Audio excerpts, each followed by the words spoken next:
العطايا حفظ أين واكتساب فمبارك طبتم وطاب غراسكم وادعتم خير المراتع باحتساب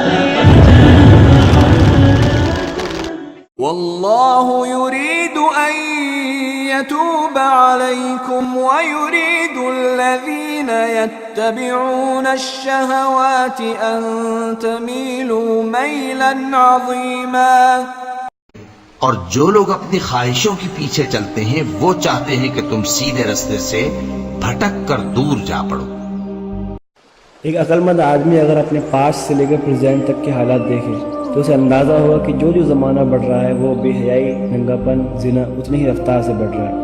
آخر ایسا کیوں ہے؟ کیا کبھی کسی کے ذہن میں یہ سوال آیا؟ چلیے ہم قرآن سے پوچھتے ہیں. اللہ رب العالمین ارشاد فرماتا ہے وَالَّذِينَ يَتَّبِعُونَ الشَّهَوَاتِ أَن تَمِيلُوا مَيْلًا عَظِيمًا.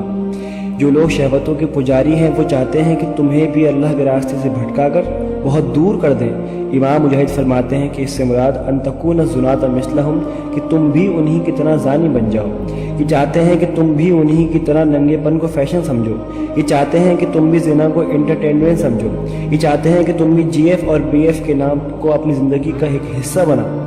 یہ ساری کی ساری چیزیں جو آج ہمارے پاس بے حیائیوں کے نام پر فلموں کے ذریعے اور ٹی وی چینلز کے ذریعے سے ہم کو یہ بتایا جا رہا ہے کہ زندگی کا مقصد صرف اور صرف لو اور محبت ہے. اب اس کا نتیجہ یہ ہوا کہ ہم میں کا ہر ایک آدمی جس کو سنجیدہ، ذمہ دار، قوم کی خدمت کرنے والا، آخرت کی فکر رکھنے والا بننا تھا، اب وہ اپنی ہوس کا پجاری بن کے رہ جاتا ہے. اس کی زندگی اب بریک اپ اور پیچ اپ کے اندر ختم ہو کے رہ جاتی ہے.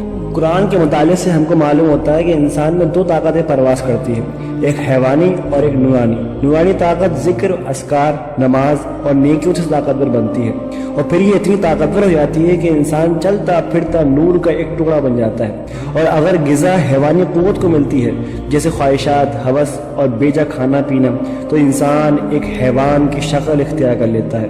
تبھی ہم دیکھتے ہیں کہ کبھی دہلی ایسی شہر کے اندر دامنی کا ایک حیوانیت سے بھرا کیس ہمارے سامنے آتا ہے، تو کبھی 3 سال کی بچی کو حیوانیت اور درندگی کا شکار بنایا جاتا ہے.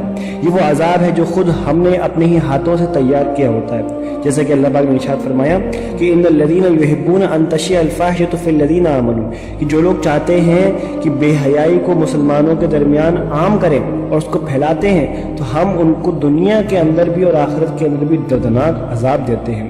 اصل میں ہم وہ لوگ ہیں کہ جو بڑی شوق سے گندے الٹے سیدھے میسیجز کو شیئر کرتے ہیں، ان کو اپنی ڈی پی پہ لگاتے ہیں، ان کو اپنے اسٹیٹس پہ لگا کے ان کو پروموٹ کرتے ہیں.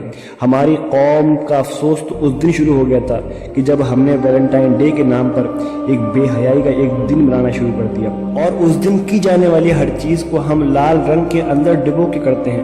جیسا کہ سعد حسین منٹو کہتے ہیں کہ انسانی فطرت جب لال رنگ کو دیکھتی ہے تو اس کے اندر کی خواہشات بالکل بھڑک اٹھتی ہے.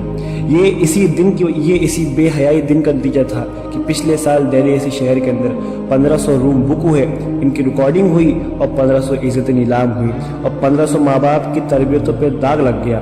امام شافعی ارشاد فرماتے ہیں کہ وَعَلَمْ أَنَّ الزِّنَا قَرْضٌ إِنْ اسْتَسْلَفَهُ كَانَ وَفَاؤُهُ مِنْ أَهْلِ بَيْتِكَ فَاعْلَمْ، کہ جان لو کہ زنا ایک قرض ہے، اگر تم اس کو کسی کو دیتے ہو تو اس کا قرضہ تمہارے گھر والوں میں سے کسی کو چکانا پڑے گا. اگر آج تم کسی کی بیٹی، کسی کی بہن کو ٹائم پاس بناتے ہو تو کل تمہاری بیٹی اور تمہاری بہن کو ٹائم پاس بنایا جائے گا.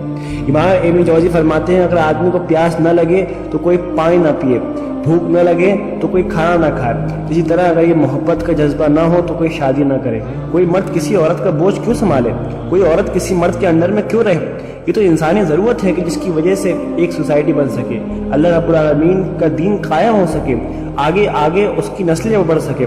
اگر آپ محبت کا ایک دن بناتے ہو، اگر آپ اس کا باقاعدہ اس کو تہوار بناتے ہو، تو ایک دن ہنگری ڈے بنایا جائے کہ جس دن لوگ صرف کھاتے رہے، کہ جس طرح ایک محبت ایک ضرورت ہے اس طرح ایک کھانا بھی ایک ضرورت ہے. کہ جس طرح تو اسی طریقے سے ایک پیاس کا دن بنایا جائے، ایک تھرسٹی ڈے بنایا جائے جس دن لوگ صرف بس پانی پیتے رہیں.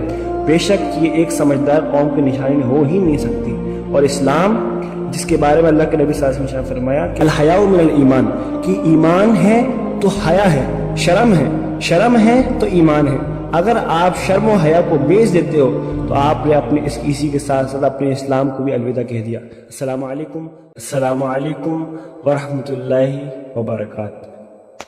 أبدا ما رح ناسي الله أنت وأنا والسماعين أبدا ما رح ناسي الله أنت وأنا والسماعين كلكم ادعوا قولوا إن شاء الله ندخل هالجنة آمين كلكم ادعوا قولوا إن شاء الله ندخل هالجنة.